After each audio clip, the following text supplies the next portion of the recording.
আমাকে ধরে নিয়ে যাচ্ছেন কেন? আমি কি করেছি? দয়া করে ছেড়ে দিন, আমি নির্দোষ, এটা ভুল, আমি কিছু করিনি। চল, আর কোনো অজুহাত না। চুপ কর, তুই মানুষের ক্ষতি করেছিস। আমি অপরাধ স্বীকার না হলে কিন্তু খারাপ হবে। হ্যাঁ স্যার, আমি মানুষের ক্ষতি করি, আমার ভিতর বাসি আলুর পুর থাকে। আমাকে খারাপ তেলে ভাজা হয়, আমিই মানুষের হজম নষ্ট করি, পেটে গ্যাস তৈরি করি, বদহজম করাই।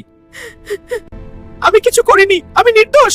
ঠিক আছে, তোমাকে এখন আদালতে নেওয়া হবে। না, দয়া করুন। এই সিঙ্গারার জন্য মানুষের মারাত্মক ক্ষতি হচ্ছে, ওকে ফাঁসি দিন। যা আপনা ফাঁসি, এ কি বলছেন আপনি? সিঙ্গারা, তুমি কিছু বলতে চাও? আমি ভুল করেছি জাহাপনা, আপনি যে শাস্তি দিবেন মাথা পেতে নেব। 330 ধারা মোতাবেক সিঙ্গারাকে কারাদণ্ড দেওয়া হলো। বাসি সিঙ্গারা খাবেন না, স্বাস্থ্য আপনার হাতে, আর পেজটি ফলো করুন। আদালত এখন মুলতবি।